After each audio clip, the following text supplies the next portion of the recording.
All right, buds, we got a bit of a night here. Lots of new information came out today from Blizzard. Particularly, we had the Wowhead article here, as well as the Endgame discussion video that showed a bit of gameplay of what we can expect. So it's definitely got me excited, and I just wanted to kind of go through the article and talk about it. So, Renown and Altars of Lilith in seasons. Will the Renown system and Altars of Lilith reset with every season?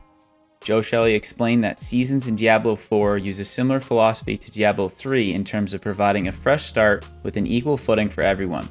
Some systems will be tied to your account, and in some cases they will carry over between seasons. This is pretty much what we expected. It just kind of confirms we're getting the same experience as D3. What they don't really say one way or another is whether the actual Altars of Lilith are carrying on between seasons, or if you're going to have to go and collect those every single season. I'm kind of hoping Altars of Lilith will be one of those things that stays between the seasons. Will there be a secret cow level? At launch, Diablo 4 will have a gritty and grounded world. A cow level, wings, or pets take away from that groundedness. As they will go down the line, things will loosen up. So I like that they're starting this way, and we're not going to have any of the kind of goofy, more aloof sort of aspects. However, I really don't want things like wings and pets and all that to start feeding in, but I feel like it's just going to be inevitable. It's one of the big microtransactional aspects, and for sure we're going to get this stuff at some point. A little sad, but it is what it is. Doesn't take away from the general game still. What will leaderboards look like in Diablo 4?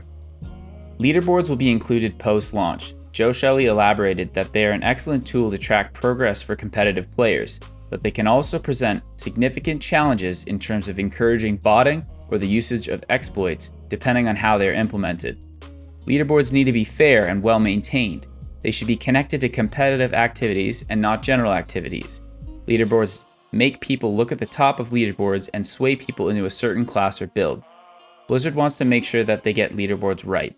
In the absence of leaderboards at launch, the level 100 boss will be there to prove your strength.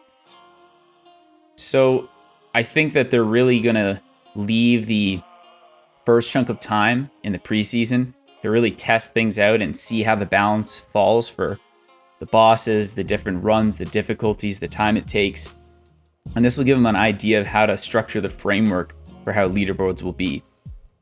We've seen some information out there that people are referring to the preseason being 6 weeks, and they're saying this based on the achievements. So we'll see if that's true, but if it is 6 weeks, I mean, a month and a half, that's a pretty good amount of time for people to invest in the game and really get into their characters, and it should give them a lot of data to work off of.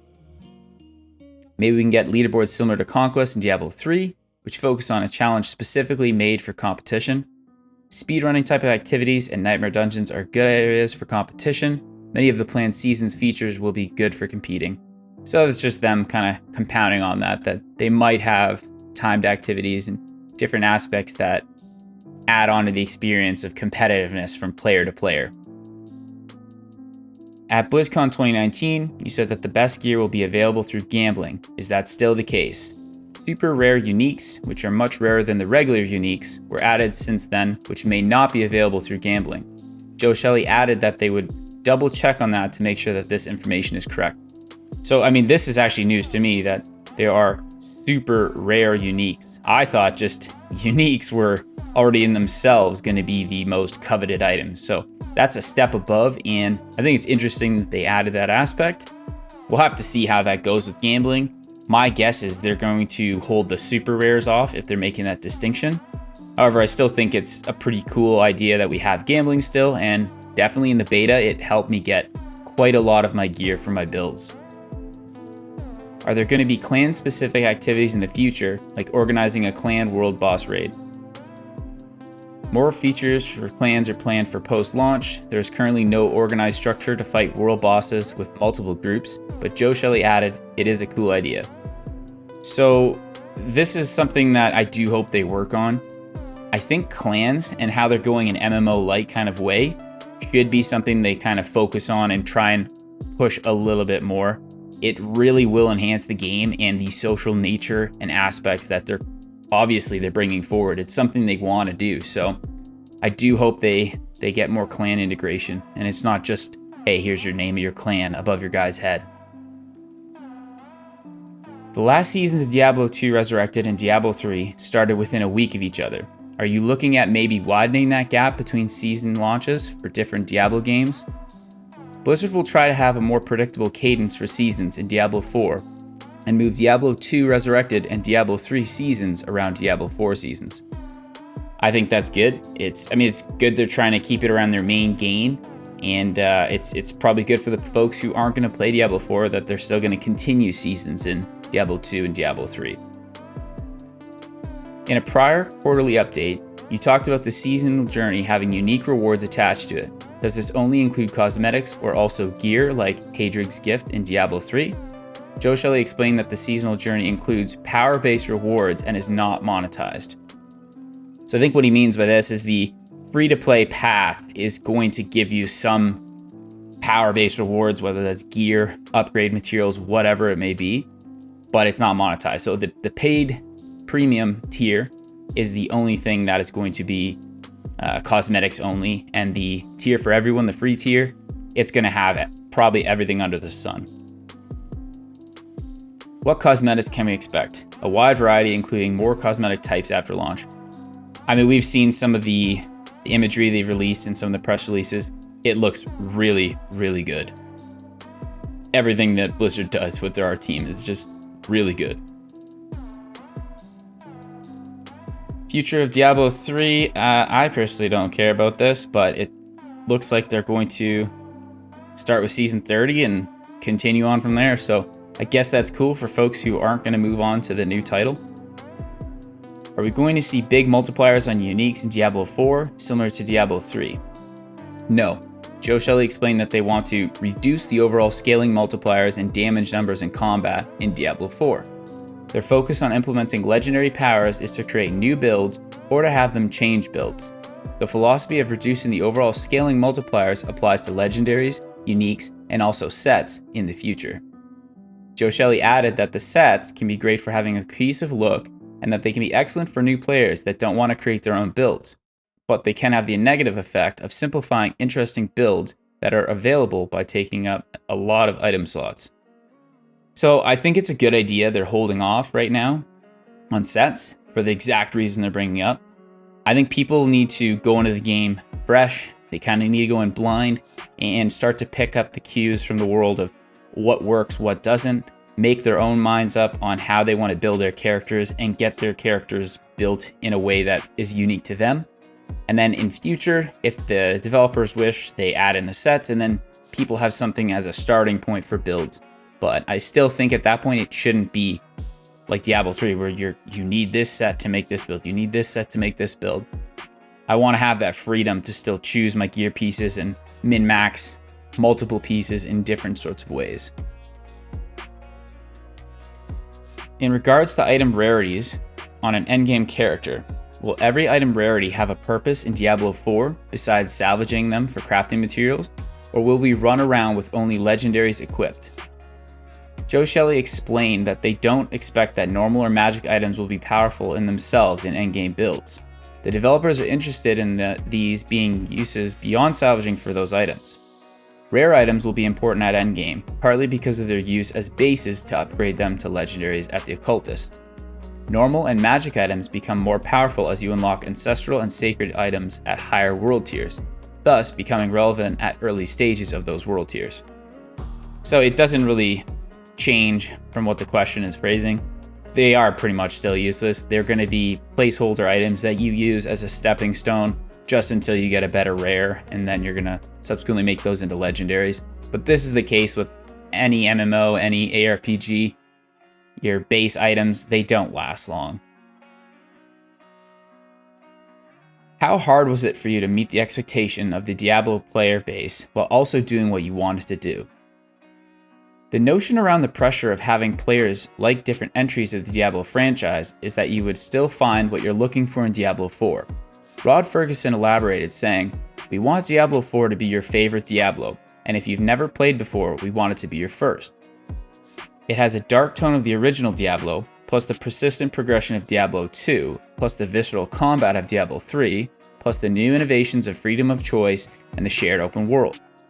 That has been the challenge, especially with the 11-year gap between Diablo 3 and Diablo 4. You have to respect the past, because if you don't and it's all new, then people will go, this is not a Diablo game. If you do it all nostalgia, they go, there is nothing new here, why am I playing this? This is the same old game, and why did it take so long? For Joe and his team, it's been threading the needle on enough nostalgia that hardcore Diablo players love what they're playing, but enough new that makes you feel that they moved the genre forward. I feel that our story is a new high watermark for Diablo. I think this is the best story that has been in a Diablo game. This makes a lot of sense, you can't isolate any part of the market. At the end of the day, it's a business, they're trying to make money, so they need to appeal to the most amount of people, and this includes people from all the way back from the origins of the series to the newer additions with newer generations. So from what I played, I think they did a good job here. It didn't feel too much like one or another, and in general, the tone of the world was much more serious and grim. And I think that at its core is the most important aspect. I think that's where we lost a lot of people with Diablo 3. Things just got too cartoony and too animated, and they've really dialed that back while keeping the gameplay a little more up to date and fresh for contemporary audiences. After receiving feedback from the Diablo 4 beta, do you have a specific focus on what you want to change before launch? The server infrastructure being ready for launch is the most important. They also want to focus on class balance and difficulty balance. Class balance, difficulty balance, that's really tough to say.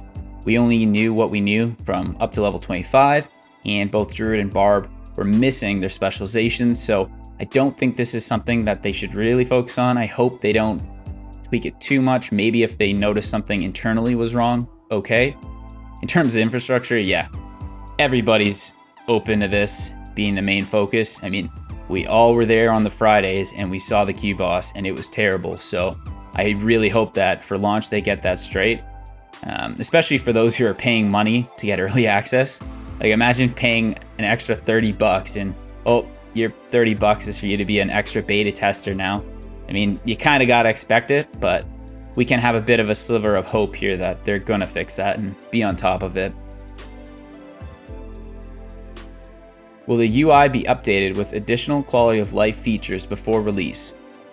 There are some points that can be addressed between beta and release, Joe Shelley said. The UI will not dramatically change in that period of time, simply because there is not enough time. Some issues like bugs need a faster transition and others are more complex problems. Joe Shelley added, "We want the UI to be accessible to all kinds of players. There are a lot of factors that we need to think about." I didn't think the UI was too bad in the beta. I would say the thing for me that was probably the most out there and catching my eye in a negative light would just be how the text didn't match the Diablo font I was expecting. So you see damage numbers, explanations of abilities for items, that sort of text, it didn't really match the font I was expecting. So I just hope that they get a consistent font across the board and they either commit to the more clean-cut, newer text or the more classic Diablo font. But we'll see what they do with this. I don't think it's going to change too much before the release. Are there any planned endgame activities that you haven't revealed yet? Yes. This is exciting because what we've already got in the plate ahead is a pretty good mixture. And I do think that they've done a good job in fleshing that out a little bit. A recent video that we just had released today as well, it made me more excited for Endgame than I was previously, particularly learning about the PvP zones being multiple. It's a plural, they said it as. So that to me is the most exciting aspect. And it does seem like they're framing it that you can actually use PvP as a viable endgame activity rather than this sidestep imbalance thing that they don't care about, but they're just throwing in because it's obligatory. So that is cool to see. And I hope that we find out more about this soon. Can you please add a gem tab to the inventory? The feedback will be passed on to the development team. One of the things that the tab inventory allows for is to have flexibility in where the items go. I agree with this. No reason not to have it. You already set materials and all sorts of collectibles up with their own tabs, and with the inventory being so small, just give us a gem tab. Doesn't make much of a difference for them, I'm sure. Will the combat pace of Diablo 4 increase over the course of its seasons? Diablo 4 is intentionally paced in between Diablo 2 and Diablo 3. Joe Shelley elaborated, "As you add more things to the game, things tend to speed up. Our season design is such that this will be less of a concern." I like this. I think that the speed of the game was pretty good. I don't want the mob density to be too high. I don't want things to die too fast.